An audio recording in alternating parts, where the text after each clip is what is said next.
welcome to My Baking Journey, a podcast for bakers where you get to hear from some of the great minds in the baking industry. My name is Haf. And my name is Rachel. I'm a baker.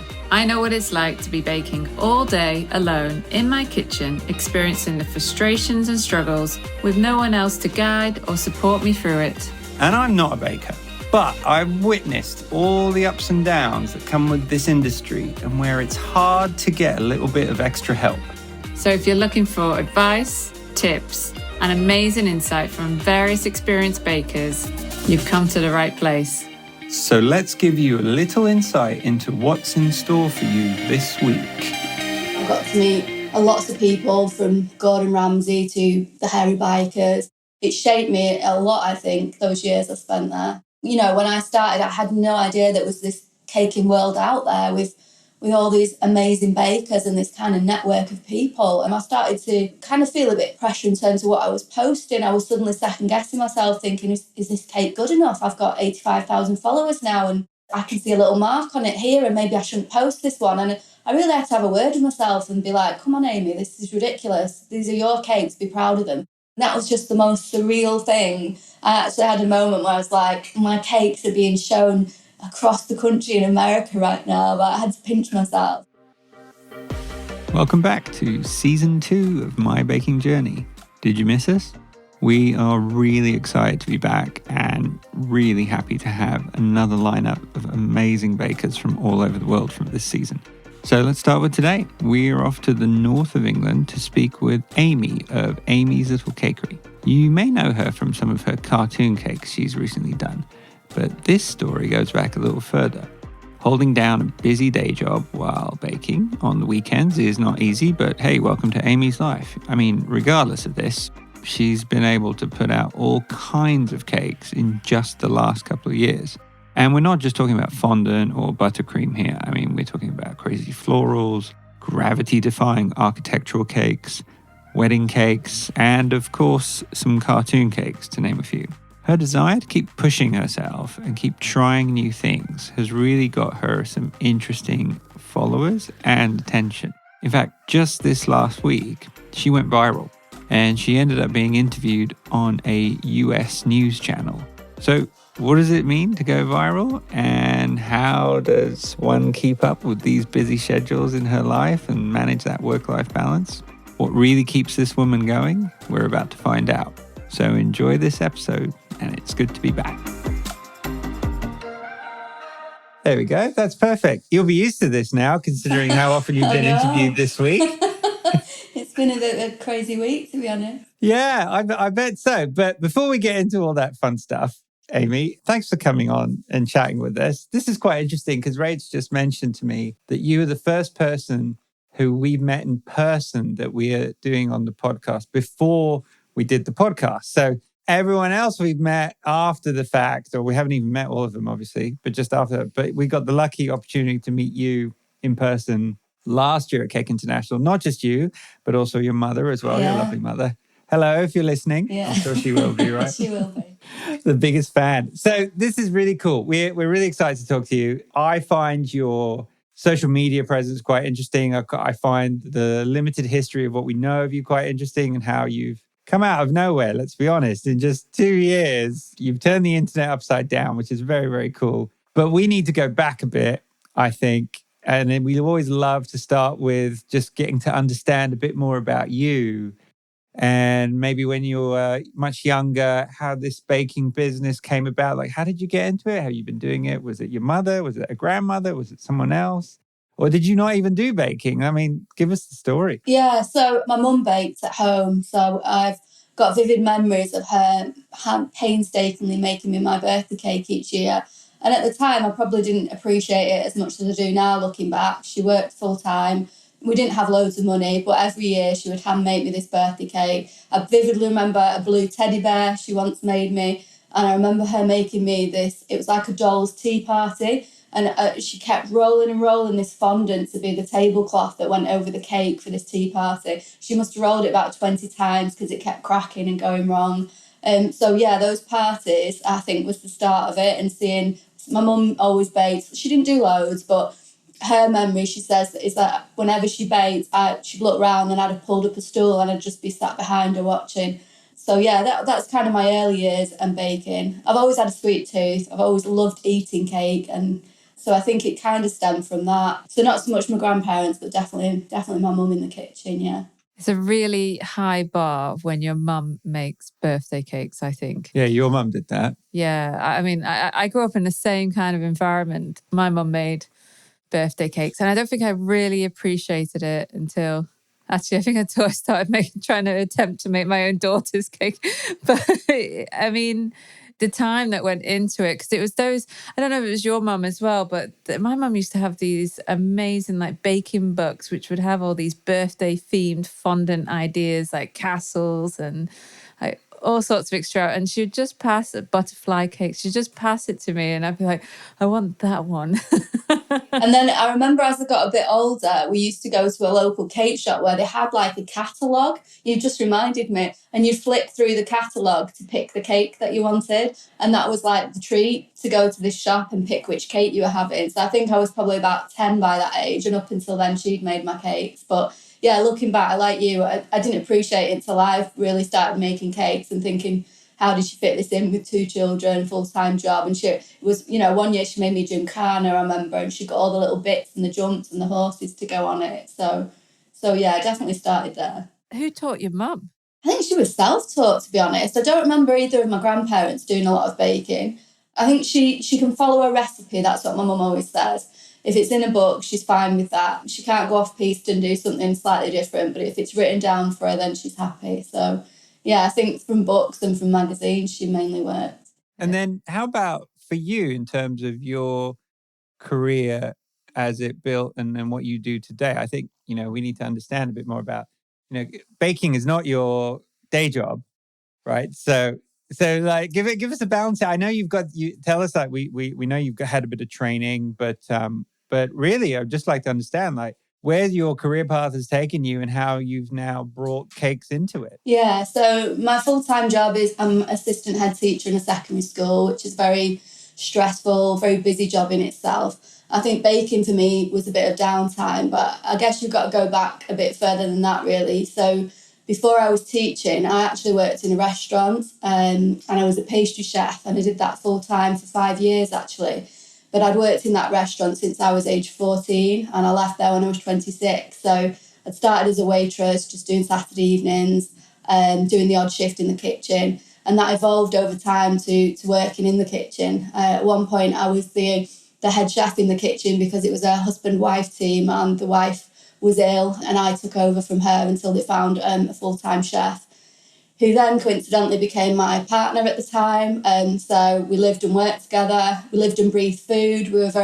Still am a big foodie. So we'd spend 5 days in the kitchen and then our days off, we'd just eat out at restaurants everywhere. We'd never cook at home. We'd just go to all these restaurants and kind of eat. And I think that's where it really started for me. I mean, I didn't make cakes at the restaurant like I do now, but I was responsible for the menu. And I was a bit obsessed about coming up with these menus because I had free reign on it. And I used to think, they need to be balanced. There need to be something for a chocolate lover, a lemon lover. There should be something hot, cold. And I'd spend hours just making up my menus. And it was a really great learning curve. I loved it. I loved that job. Really high pressure job again, in a very different way to my job now. But yeah, so I made ice cream from scratch. I made the bread every morning when I came in. All the desserts were from scratch. What kind of restaurant is this? It was called Ramson's Restaurant. It was in Ramsbottom. It no longer exists anymore.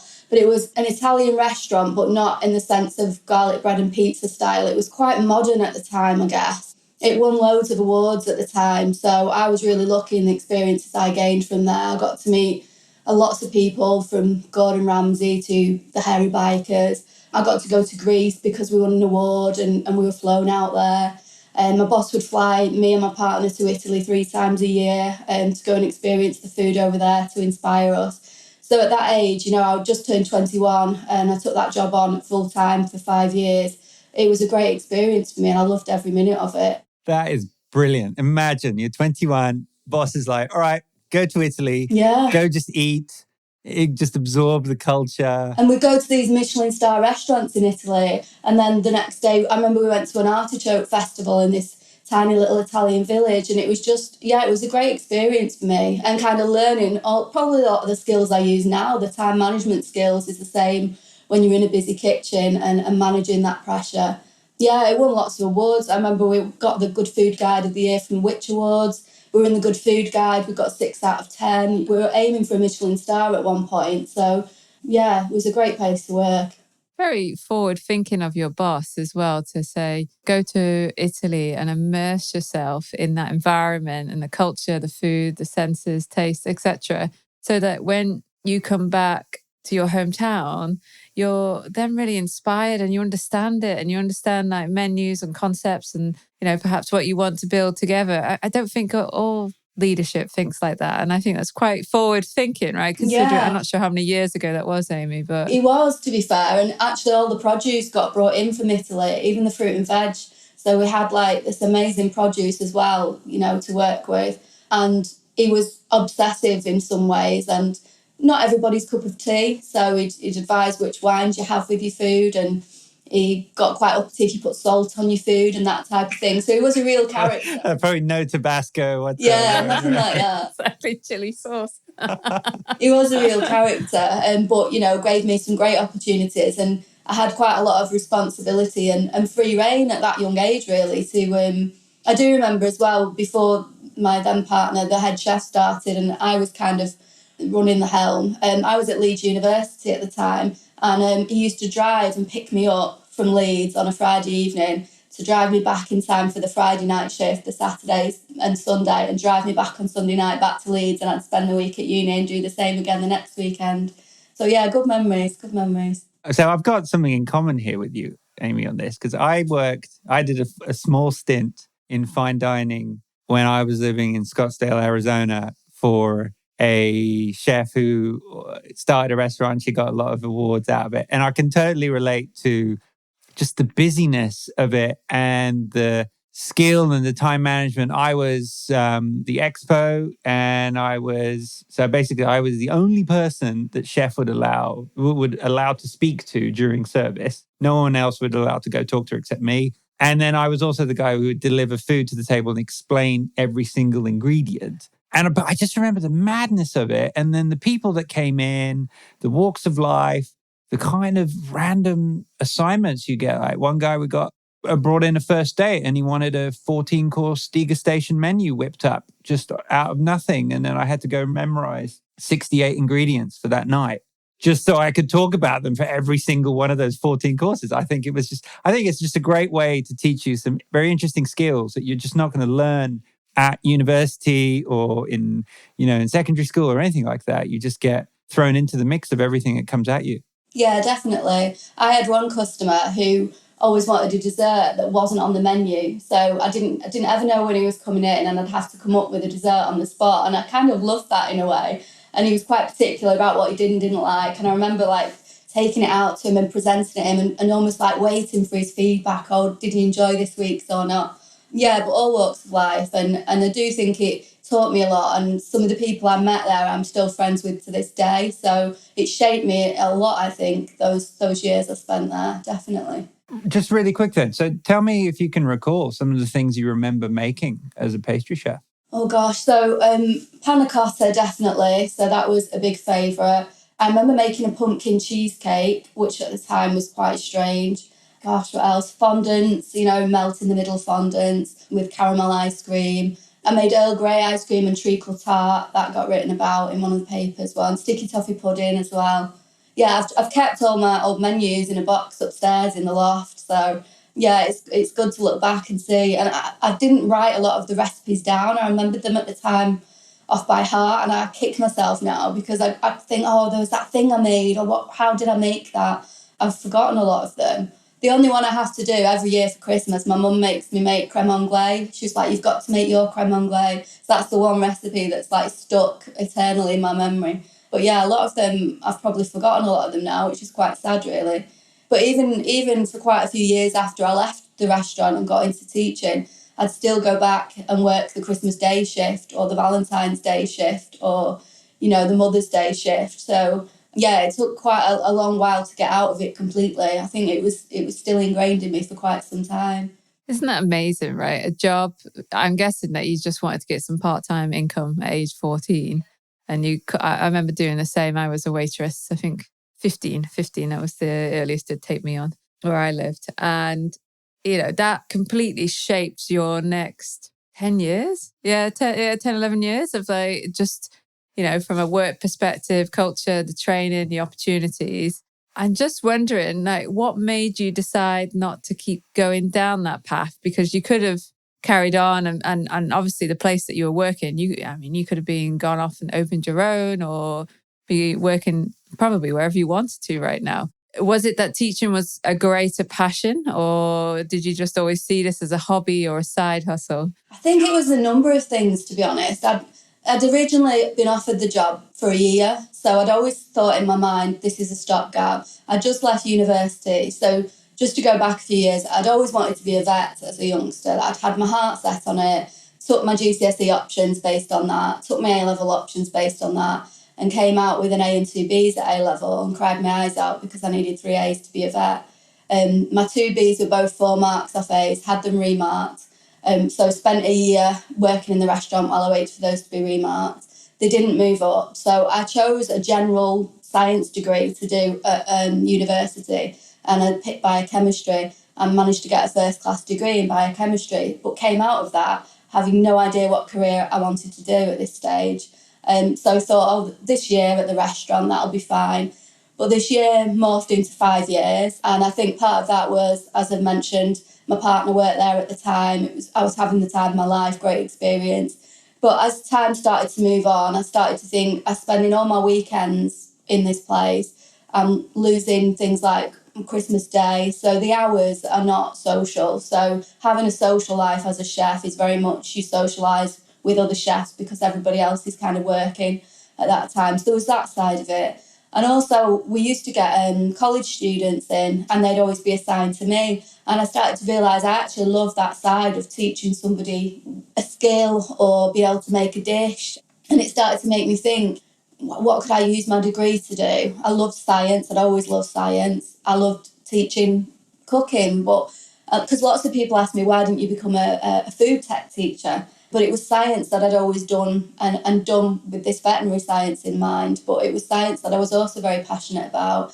My mum was a teacher, so after speaking with her, I kind of took the plunge. I think it takes a very strong relationship as well to be able to work together and live together 24/7. And I was getting to the stage where I wanted something that was just mine, something just for me. It was a really difficult decision, I'll be honest, because I did love that job, but I did think I wanted to use my degree and I wanted to do something which kind of helped other people as well. So, yeah, that was kind of the route I ended up taking. Do we need to go to the beginning of the pandemic for you to take on this idea that I'm going to start baking and showing off what I'm doing as just more of an avenue of maybe a new side business or a thought of getting back into it? Or do we go back a little bit before that? When did you start doing all the... No, it was around then. I mean, I'd always made the odd cake, but totally for family. So I've got a niece and nephew. I always made their cakes every year. They live in Surrey, but we used to transport them down. And then one year, about a year before the pandemic, my friend asked me to make her wedding cake. And I was like, oh my gosh, made it, no problem. And then the pandemic came about and I got into my new teaching job in the January, and obviously in the March, we were all at home working. I had more time on my hands and I wanted to bake because it's my therapy in a way, it's my downtime. But I thought, all these cakes I make, I can't share them because as a teacher, we have lockdown social media just so students can't find us, etc. So I thought, I'll just start a cake page. And there was no intention of it being a business. It was purely for me to put friends and family's cakes, purely for content at that stage. That was March 2020. But I don't think I started the page till June. So it was June 2020 I started the page. Yeah, I saw your first post of a very nice looking drip cake. Actually, the drips were spot on. I look back at those photos and I'm like, oh my God. I think everyone does who's a cake maker. I do like going back though on the guests podcast. Any guest who comes on, I do like finding their Instagram and just going way, way, way, way back just to see what they were doing at the very beginning. Yeah. And then you just get to see the transformation. It's pretty cool. But That first wedding cake that you did then for a friend, you said it was all okay. Was it really all okay? Not too bad? Yeah, so it was a semi-naked cake with flowers, 3-tier, and I was going to the wedding. It was in Liverpool, so I had to transport it. The only disaster I had was one of the sponges. I remember making the sponges quite close to the wedding. That was the same week I secured my new job as well. So I'd had a 2-day interview. I was trying to make this wedding cake, and the wedding cake was for the Saturday. So a typical Amy week of just like doing silly hours. I had a disaster with one of the sponges where it fell down the stairs. I had to start it from scratch. The way my kitchen is, I have stairs going down from my kitchen to like a cellar room. And where I used to work then, my workspace backed up against the stairs, and one of the cakes went over the edge. It wasn't decorated at this stage, but I remember just having to make these sponges again and working really late. But yeah, I took it there. No, took it all individually and stacked it at the venue. And again, looking back, you know, I'm still proud of that cake. It still holds up. Yeah, it was all okay, that one. It's an interesting hazard you have in your kitchen because it is with steps. I mean, honestly, it's quite something. So I suppose that, you know, normally we like to find out what style, where you get your inspiration from and your style and things like that. But with such a diverse history as a pastry chef, do you think that had a big impact on how your cakes developed? Or did you find new inspiration as you started doing this in 2020? Yeah, I think it was probably a bit of both. I definitely, you know, when I started, I had no idea there was this caking world out there with all these amazing bakers and this kind of network of people. And that was kind of the biggest surprise to me, I guess, out of all of this. And some of the people that I remember Shell Bells when I first started and thinking, oh my God, this woman's cakes are amazing. I still think that. But I remember she's the one that stood out for me when I first joined Instagram, and I was like, I've got to follow her. And there were plenty of others at the time. Wish Upon a Cupcake as well. I remember thinking, you know, wow, Carly, isn't it? So yeah, there were these massive accounts to me at the time, and I was just awestruck by some of them. So definitely took inspiration from what I saw on Instagram. I think over time I have developed my own style and my own way of working. I think that's really important when you have any sort of business or you're creating content, that you do that in your own style. Take inspiration, from other people, but definitely not copycats, as I often see with lots of new people starting on Instagram. They kind of feel to be successful, they've got to emulate those with large numbers to the letter, and it's not about that for me. It's about finding what works for you and what you're comfortable with, and taking time to do that as well, I think is really important. And style evolves as well. I mean, I look at what I've done and it changes constantly in terms of what's in trend at the moment.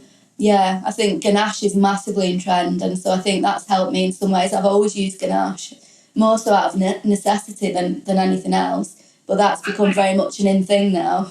I think that you can, to me, you're like the queen of cakes because you can do ganache, you can do buttercream, you can do fondant. You push the boundaries of your cakes, the structure, the style. I'm just thinking about after some of those like gravity-defying cakes. I know Half really loves like structure and architecture and style.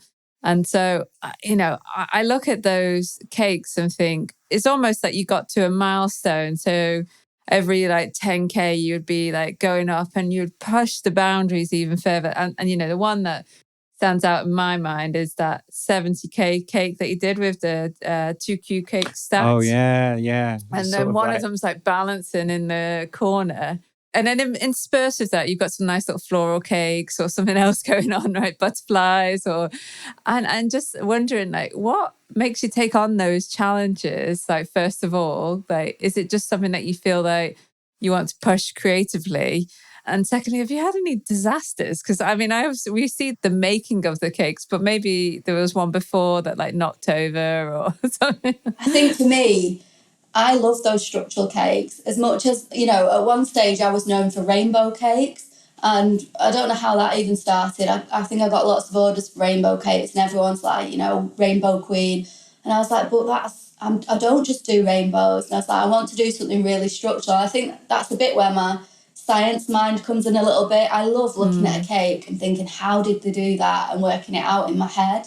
And I'd seen other cakes on Instagram and I thought, I want to really have a go at a cake that someone thinks, how did she do that? How is that possible? And I actually really enjoy the planning of that, and I make little sketches for myself. and get my dad involved sometimes, making little cake boards for me. But yeah, the first one I kind of did like that, I think, was my 20k one, which was a black cube with another black cube on the top. Absolutely amazing. Yeah, and I loved creating that. And going back to my 5k cake, I did a hexagon with a hexagon on the top. And that's when I really noticed my following jump in whenever I made a cake like that. It really seemed to grab people. And it kind of challenged me to kind of see where I could go with this, where my boundaries were, if you like. So I really, really enjoy those type of cakes, but they do take time to plan. I almost felt the pressure. It sounds silly, but when I was about to hit 100k, I was like, I don't have time in my life right now to plan a gravity style cake because of the time of year it was with school and everything. I was like, everyone's going to be expecting one. I kept getting messages. I can't wait to see the cake. I can't wait to see the cake. I was like, oh my God, what am I going to do? I could almost feel this anxiety. And I ended up doing a cartoon cake for it. I remember, I loved it. In terms of disasters, the only real issue I had when I made that 70k cake one, it was in the height of the heat wave we were having. I'd made the bottom one, the square that was on its edge. It was just too warm to do the top square. So I thought I'm going to have to refrigerate it. And I don't tend to refrigerate my cakes. I've got a tiny little kitchen. I live in a terrace house. That's why I originally started using ganache, because it will be stable at room temperature. So I put this bottom square in the fridge. And I thought I'm going to have to wait till this heat wave breaks. So I left it 2 to 3 days and I worked on the top square. And when I came to take it out, it was just covered in condensation. I was just like, I was mortified. I'd made this perfect, lovely shade of blue, completely smooth, sharp edges, corners. I was just like, what am I going to do? So I was like, maybe it'll dry out. So I left it like half a day. I kept going back to look at it and it was kind of like tacky. And then it did eventually dry, but it had like stains all over it. So I ended up covering it all again. And no one never knew I did that. But I was still a bit gutted because I still thought the original was a nicer shade of blue than the one I ended up with. But it's so hard, right? Working against the elements. I think the heat is one of them that is seriously challenging for bakers. And I think back to, what was it, August time here in the UK. Yeah, July. It was super hot. And so you think about any kind of tiered cake or even cake to do in those kind of environments, it's super challenging anyway. So, and then you added like gravity-defying structure to it. Yeah. How do so you put out something like that, right? Like you went through a pretty rapid rise in followers and then I would assume customers as a result of that in the space of, let's say, 12 to 18 months. But you hold quite a busy day job. Mm. So, I mean, you must have a limit then on how much work you can take on the weekend. Does that annoy you that you have to turn down people? No, I mean, I love my day job as well. If I didn't, I would be doing this full time, but I'm passionate about my day job probably equally, if not more than the cake. So it's the case for me of balancing. I don't always get that right and it's difficult, and I annoy my family immensely because I'm never free to do things and they've got to book me months in advance to do anything. But yeah, I do have a limit. I have some kind of rules where I try not to bake midweek. I work till 6:30 most nights, so coming in to make a cake. Occasionally those rules break if it's a friend or family, but most of the time I bake at weekends and I kind of limit myself usually to 2 to 3 cakes. This weekend I've done 4 because I completely forgot about an order, which is the first time I've ever done that, but never mind. Oh, you should talk to us about that. You should definitely. My heart just drops. I was at work yesterday morning and had a message from a lady saying, I'm picking up my cake today, aren't I? And I was just like, oh my God, I could feel myself getting all red and flustered. Never happened. And I already knew I had a really busy night last night because I had 3 cakes booked in, all going out this morning. So I was like, how am I going to do this? And I thought, I'm going to have to be really honest with her. So I was like, I'm so sorry. I've never done this. I've not written it down in my diary. And she was like, well, actually, the daughter's birthday is a Sunday. So, is there any chance of it for Saturday? And I was like, yes, that's fine. So once I finish this, I've got a cake to do. And I've said I'd deliver it because it was completely my mistake. So, yeah, panic stage since yesterday. But we're human, aren't we? It does happen. And it happens when we're busy. And I've got a rule, I don't open messages normally unless I'm home and with my diary because of that reason. And I think that message I had opened whilst I wasn't at home, whilst I was at work, and paid the price of having to make a cake very quickly tonight. It's a good rule. I bet it turns out to be one of your best. Well, we'll see. It's stacked, but it's not finished yet. So I think you're right. Like the balance of it all is tough, and your time management then, which is also has been honed for many years now from your work and whatnot, comes into play to really build something. Hey, sorry to interrupt, but I have to ask. You know you're about to go bake a cake, right? Or maybe you're making one right now. A really nice and expensive tall cake with some beautiful decorations and maybe some dried flowers or a large topper. What are you going to box that in when you give that to the customer? Please don't tell me you're going to use extenders and staple that to a standard flimsy box and then wrap the thing in plastic and then give that to the customer hoping for the best. I have a better idea. Why don't you try Alba tall cake boxes? They're gorgeous, strong, they come in 14 or 20 inches tall. You can easily put them together and they're perfect for your beautiful cakes. I mean, you've just spent 4 or 5 hours making this thing. Show it off in something that's going to elevate your brand to another level and then wow the customer. Check them out at www.olba.shop. That's OLBAA. All right, back to the show. How much time does that leave for you to then have a bit of an open mind to focus on like other things you might want to try and do and seek inspiration? Yeah, and I think that is hard. And I think recently that's the thing I've been struggling with. So quite often I bake Friday night as soon as I come in, spend most of Saturday either decorating, and Sunday is my bit of me time, and also I have to do some schoolwork as well, whatever that may be, marking, planning, etc. So that doesn't leave much time to be as creative as I'd like to be.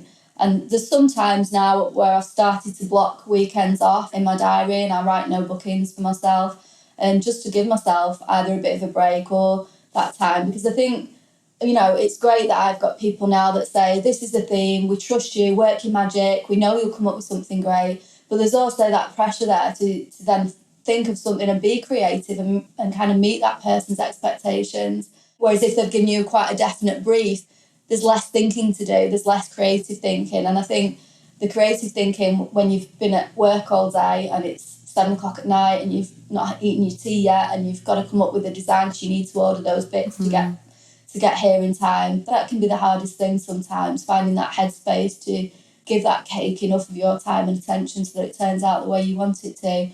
But yeah, I think of late I'm definitely struggling to do cakes for myself, which I often like to do. Like I've got in my head, I want to do a Valentine's cake, but I'm running out of time very quickly to do that. So maybe next weekend I'll come up with something, because so next weekend is one where I've booked myself a weekend of no cake. So I'll probably end up doing a content cake, knowing me. Yeah, but that's where you get that passion from though, right? If I think back of why you got back into baking, it was like a therapy.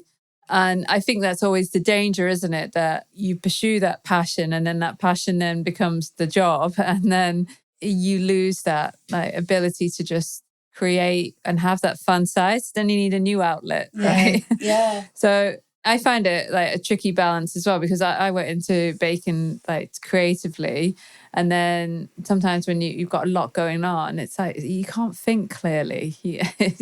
And then I can imagine as a teacher that there's a lot of extra work and extra baggage that you're coming home and thinking about, and then to pile on that extra pressure. And not only that, Amy, now you have such a large social media following. You've probably got a whole load of admin there that you've got to. I'm guessing that your inbox gets quite full with questions and comments and just managing. Although it's a wonderful thing, it's another probably hour, maybe a day out of your time that you might need to allocate to it, right? Yeah, it's, you know, I remember when my following first started growing, and I was quite amazed, to be honest, and I've loved every minute of it. But there came a time where I think around 80,000 followers, I had a real sharp increase. Like I was literally getting 10,000 followers a week at one point. And it was quite scary, to be honest. I remember speaking to Jade from Jade Bailey's Cakes, because we've had a very similar trajectory and we're local bakers to each other and we've become good friends. And I remember saying to her, you know, and this sounds really ungrateful, but we both said, oh, we'd love to go back to just 5,000 and not all these followers, because it's everything that comes with that. Like you say, suddenly your inbox is full.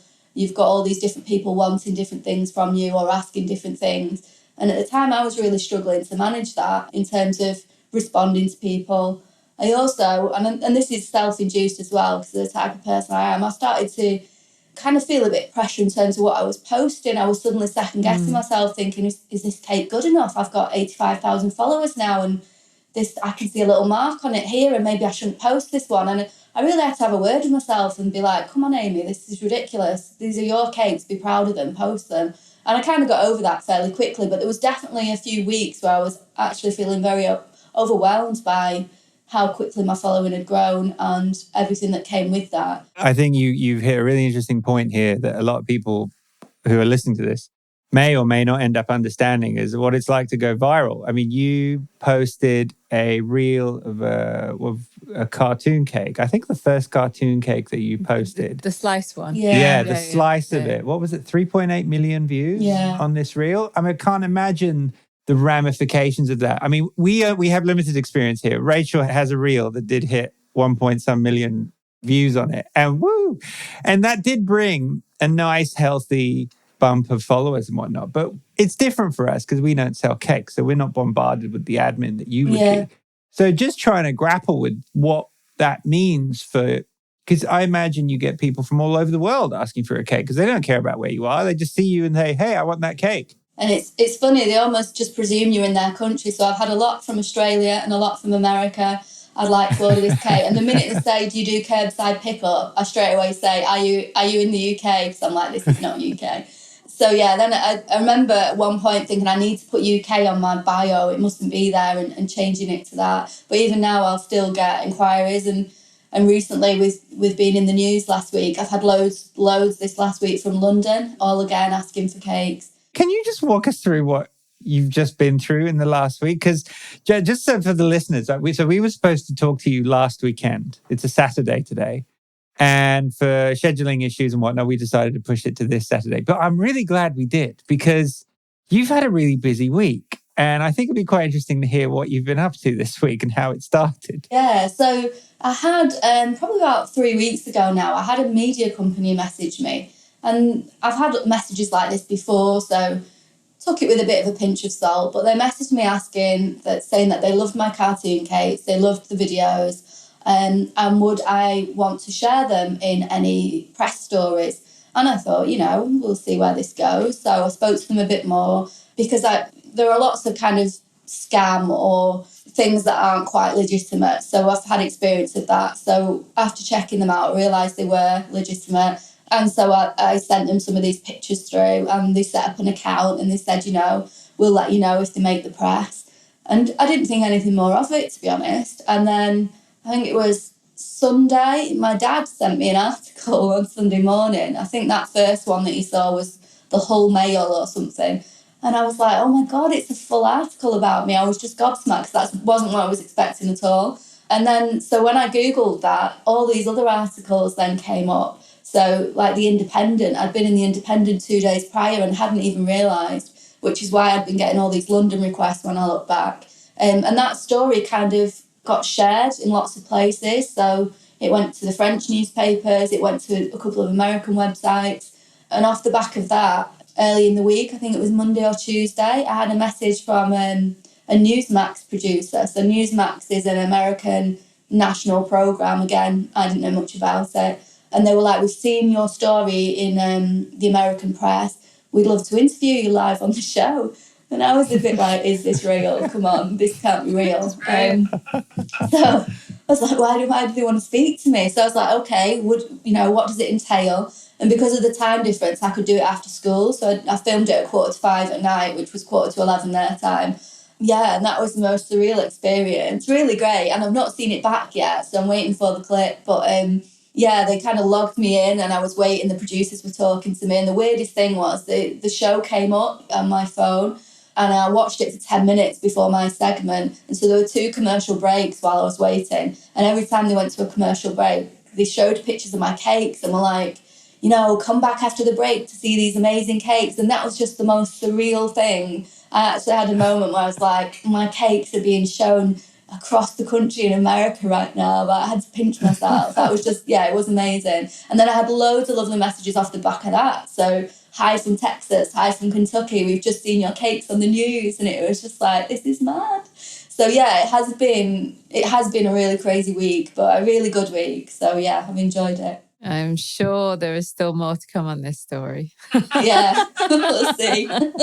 It's so true. Gosh, it's such a weird thing too, isn't it? Because it started out with a tiny little newspaper, and then it balloons into a television clip in America. You haven't even been on the TV in England yet. I know, and it's, again, I think back to that cartoon cake and that slice cake. I did for fun. I did for me. Like, that wasn't a customer order.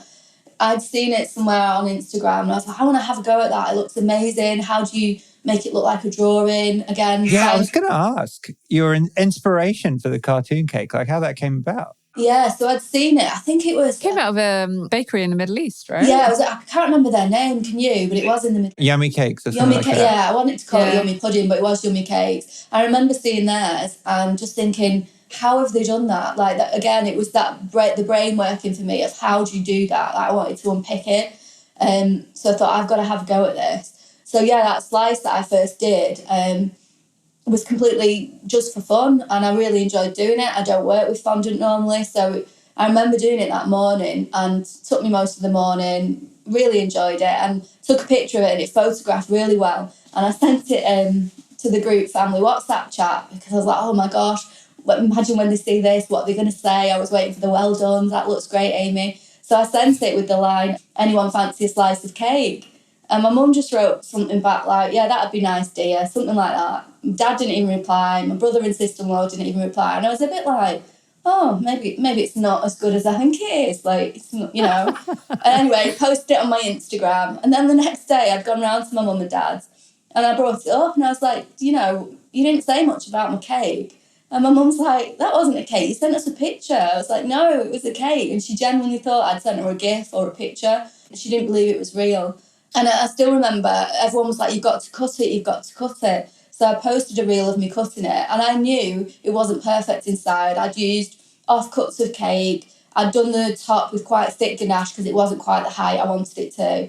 And that was my first real experience as well of quite a lot of nasty comments on a reel. Because that reel got millions of views as well. And that was my first experience of everyone saying, oh, too much icing, sick emoji and that type of thing. And again, that was, a learning curve for me because my instinct was I wanted to reply to every comment and explain why it was like it was and the fact when you cut the tip of a triangle, it's going to look like more icing. And I kind of wanted to explain myself to all these people. And I had to realise you've posted something out, you need to let that go now. And I think that's another, again, learning curve, like all of it is. But it's hard because you are a person behind the account. And I think sometimes people forget that. And when something's got millions of views, it's very easy for someone to type whatever they want onto that and not really think about the person behind that receiving those comments sometimes. I know this is a struggle that Half faces as well. I'm quite good at just... You're very good at this. Just letting it go because sometimes it's just not worth going into a battle on social media, especially like places like TikTok.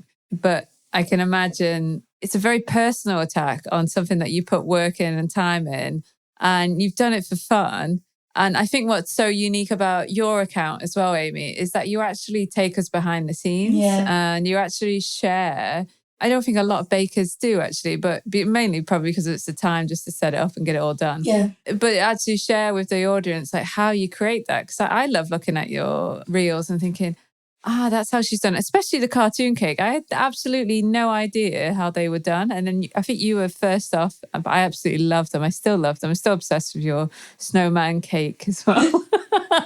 Your winter wonderland cake. But it's then taking that, being able to take that criticism that comes when you put, and nobody knows. You can post a reel and you can get 1,000 views. And sometimes you post, and the ones that you have done, which have gone really viral, you've probably never expected them to hit those kind of numbers, right? Yeah. I think it's a really difficult balance. But I know there'll be a lot of bakers right now who are always wanting to know like how to grow their account, how to be seen, they want to get to the numbers that you're at, Amy. I mean, it's good to hear the balanced side of it, that it's not all roses and that you get anxiety also posting. You can't just be yourself and just throw a cake out that you might have done previously. But there's obviously different perks to it as well. And one of them being, I'm sure you're getting lots of brands coming and knocking on your door right now. and as you've grown. And I feel very fortunate that we get to work with you as well as a brand. But what is your experience being like working with brands, and what advice would you give to someone else who would like to work with brands going forward? Yeah, so I've not been particularly proactive in terms of I've never messaged people. I know that works for some people. I remember listening to Harry Bakes when he was on here talking about he'd approached people. And that's great, but that wasn't kind of my angle. So I've never done that. I've just been really lucky. I think one piece of advice I'd give if you're going to be a brand ambassador, well, two really, you've got to really love their product. I think that's really important. I think when I actually first became a brand ambassador when I had less than 1,000 followers for a sprinkle company. And I kind of love that. And I've kind of been on this journey with them and they've supported me right from the start. But as my account has grown, I'm getting more and more and more offers. And often that feels quite impersonal from some of the bigger companies. And it's not really a reflection of them liking my work. It's a reflection of them seeing me as she's got lots of followers, she can sell our product. So I think you've got to be picky. And that may be really hard at first, because I remember being so excited to be a brand ambassador when I first started. But I've probably turned down about 5 different companies over the last year. And that's not me, being big-headed, saying, oh, look at me. It's me saying I either didn't believe in their product or I didn't feel I had enough time to do what they needed me to do. So I think number one is believe in their products. And number two is have that open conversation about expectations in terms of what do they expect from you? What do you expect from them? And I've obviously met you in person tonight at Cake International, which was great for me because I could get a feel and you kind of met up to what I thought you would be like anyway. But we spoke, you were quite open and honest about what you'd expect from me and that you understood my job as a teacher. You spoke about your dad being a teacher, Rachel, and you kind of understood that I wouldn't be making 5 reels a week, for example. So that really put me at ease to think this is a company that I definitely work with, that I'd used your products before. So I think, making expectations clear. Again, I've had experience where I've had conversations with companies and straight away they've been like, we need 5 posts by 3 weeks' time. And that doesn't work for me just because of my schedule. I may only, in that time, make 4 cakes. So there's no way I can make 5 bits of content for you. So straight away, I've said, I've been very honest with them. And others have just not been for me because I wouldn't use their products and I'd be going out of my way to use them, if that makes sense. So I don't think you should judge your success by being a brand ambassador, but I think you should definitely work with those people that kind of align with your style and align with your product, really. It's interesting. We would feel uncomfortable asking a brand ambassador, you need to produce this by this. Yeah. It's almost like giving you homework or something. It just seems really, it doesn't work for us because we don't like to leverage our brand ambassadors that way. We figure, make a good product, let them use it. If they like it, they'll promote it. We just have a tiny, tiny minimum requirement for them to just do something, obviously. Yeah. But there's just absolutely zero around, you've got to do this much by this or nothing like that whatsoever. We just don't feel like it works for us. Yeah, and it can end up feeling a bit inauthentic as well. So, and I get it. If there's other pages, it just depends on what works for each brand. I mean, because I predominantly make a lot of content for our page, we don't need to necessarily leverage heavily on others. Yeah. So I think that's the authentic way that Alba's come out. It's come out of me being a baker and recognizing there's these gaps in the market and wanting to fill it. But I think it's different if you come from a different perspective or a different company and you don't have someone to make those cakes or content for you, then, you are probably relying a lot on your ambassadors to put that out there. And the way that Instagram particularly has changed, it's very, very hard for brands to be front and center as well. So it's just thinking about it from a brand perspective, it's a difficult balance, but I'm always, and Half's always a believer, just have fun with the products, enjoy it. give us feedback as well. I mean, we love getting feedback, but and honestly, like I knew just by when I met you, Amy, and I'd already had a conversation with Half, because we're a little bit picky about who we want to work with, but I was like, I just want to really, if Amy's coming, if she comes, I'm going to talk to her about it. She did tell me. I'm going to ask her. You made my day that day. Honestly, I drove home chatting away to my mum. Oh, I'm going to work with Alma Boxes. I loved it. Yeah, because you know just by meeting someone as well, because like sometimes we've had people, I'm being brutally honest here, but just ask that they want really high commissions or something coming back out of it. And I think there's got to be a balance both ways, and that works for both parties. But I think it shouldn't just be financially incentivized. There should be, wanting to give back to this baking community and be authentic as well, right? I totally agree. Yeah. And I remember, again, it was that period of real high follower numbers increasing, where I was getting all these offers and I was feeling overwhelmed, because I already work, for example, with a topper company now, who are great, and they were kind of a new startup, and I joined with them very early, and they're doing great. But I had another offer from another topper company, and I was like, well, where's the etiquette here? Do I tell my first topper company, am I allowed to work with two? And I remember voice noting Jade. She gets all my stressy voice notes, so I'm like, what do I do? And I remember just thinking, I actually don't need this. So I ended up turning them down. But I ummed and ahed for ages, because I was like, what, am I expected to tell one? How does it work? And I think I worry about really silly things sometimes, because I see other people working for lots of different people and it seems not to be a problem. But I'd prefer to work with fewer and have enough time to kind of promote each of those, because my time is limited. I don't, we know it's not my full-time job. So yeah, I work with smaller numbers, and that works for me, I think. Yeah. Look, this is all learning curves, right? Everything that we're going through here is learning curves. But there is one interesting piece of this learning as you go along aspect, which some bakers who are listening to this may be questioning, wondering if this is a good approach that you're taking here, by effectively having two jobs. Mm-hmm. And being okay with having two jobs. This is not a battle necessarily where the baking one may end up taking over the other, or you have a plan for this. You enjoy your day job. And we speak to enough people where, they start out doing this while they have their day job. And then the plan is to eventually drop the day job and do the baking full time as they learn what to do. But in your case, it doesn't necessarily seem to be front and center.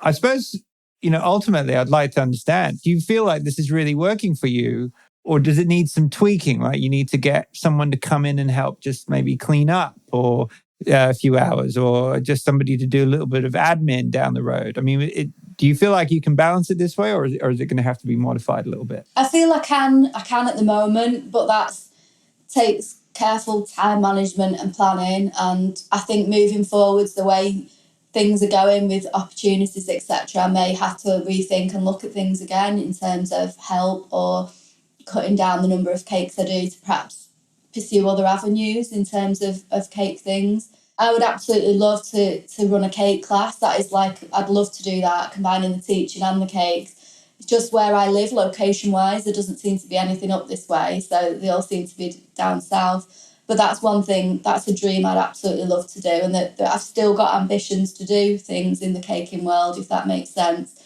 But I do think you're right. I do think there'll be a point where the balance tips the other way, and then it's a fine balance, and I do occasionally get it wrong, and things happen in my day job which I don't expect. I could get an Ofsted visit on the week I've got cakes booked in, or whatever it may be. So it's not always easy to manage, and I think my social life definitely suffers sometimes because I'm either caking or working. So yeah, I think down the line I will have to have a hard think about which way I want to take things, or if I do need more help with things. But I'm just about making it work at the moment. It's what people always ask me at work. How do you manage to do this and be here? It's a lonely job. Yeah, it is. It is. And I think that's what I'd struggle with, because I love the social aspect of my day job as well. I love making a difference to those students' lives. I teach lots of disadvantaged students from not great backgrounds that, if I can inspire them to take biology at A-level, like lots of them do and have said, I've done this because of you, miss, that's priceless. That's the side of my day job that I absolutely love. And it would be very hard to leave that, I think.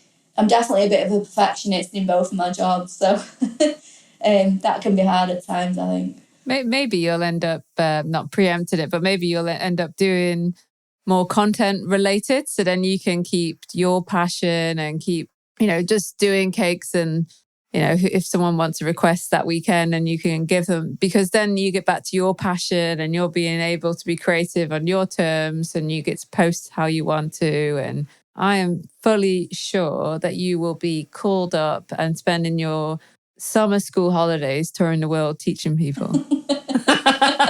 It'll be like, here's cartoon. I'm off to America. Yeah, the first class will be the cartoon cake class, I'm sure. Cartoon cakes can only travel first class, so. I honestly think that maybe where Amy's cake. I honestly think, that's the one advantage of being a teacher, that you need the holidays. Believe me, I understand that as well. But that long 6-week holiday, you could be doing. Maybe we'll put it out here now, but you could be doing. If anyone wants to find me anywhere in the summer, classes, exclusive classes. You never know. I'll be there. You never know. I hope so. I hope so too. Well, listen, it's been lovely to talk to you. It's been really great to get your insight and a bit about you. There's one thing that we love to do at the end of each of our chats as a little quick fire round. A few questions to ask you. First thing that comes to mind, you can explain it. You don't have to explain it. And we'll just go from there. So I'm going to go first. And since you are, as Rachel calls it, the queen of cakes, I need to ask, American buttercream, Swiss meringue buttercream, ganache or fondant? Which is your preference? It's got to be ganache with Swiss meringue buttercream as a close runner-up, because that's what I fill my cakes with. Okay, excellent. Yum. One aspect of baking you won't compromise on? Oh, probably quality of ingredients is one for me. Also, smooth finish. Got to be a smooth finish. Okay, excellent. That's the structural science bit coming in maybe from your brain. A baking book from your bookshelf. I've just been bought the Finch Bakery. I know I'm late to the party, but I got it for my birthday, so I'm yet to bake something out of it, but looking forward to. I saw you did a Biscoff one, didn't you, Rachel? Yeah, actually, they're actually in my fridge right now. Really nice. And I did the Biscoff, a slight variation, but I did the Biscoff buttercream as well, but I made it Swiss meringue. The chocolate cake recipe is really good too. I'll have to try it. Honestly, there's so many in there, but... we've only just started. Yeah, but they have some lovely, lovely recipes. Good. I'll look forward to those. And who is going to make your next birthday cake? If you could put it anyone in the world, apart from, obviously, I know Mum would probably be top of the list, but if it wasn't Mum... So I was lucky enough, birthday before last, Jade Bayliss obviously made my birthday cake. Oh, yeah, she did fabulous cake. Yeah, it was amazing. Probably go for Catherine's cakes, to be honest. I love her flavour combinations. They look really unusual. Her cakes just look amazing, and I'd love to meet her in person as well. We chat a lot, so yeah, I'll go for Catherine. Catherine, she's based in Scotland, yeah. Right? Yeah. I've seen her cakes. They're beautiful. Yeah. Excellent. Oh, that's so cool. Well, listen, thank you so much. That's been brilliant. Really enjoyed chatting with you. Of course, we wish you much success for 2023. Can't wait to see what happens, Amy. We need another follow-up podcast next year. Yeah, possibly so, right? I look forward to it. Thanks, Amy. Cheers. Thanks very much. That's it for episode 1 of season 2 of My Baking Journey. We hope you really enjoyed that one. And listen, don't forget to check out the show notes if you want to see more or learn more about Amy's Little Cakery. And of course, if you listen to us on Spotify or Apple Podcasts or wherever you listen, don't forget to subscribe or follow. Hit that follow button so that you're always updated when a new podcast comes out. And speaking of a new podcast, we're back next week with our next episode. So until then, we just want to remind you that this podcast is brought to you by Olba, packaging for bakers designed by a baker. Learn more at www.olba.shop. Thank you. Bye-bye.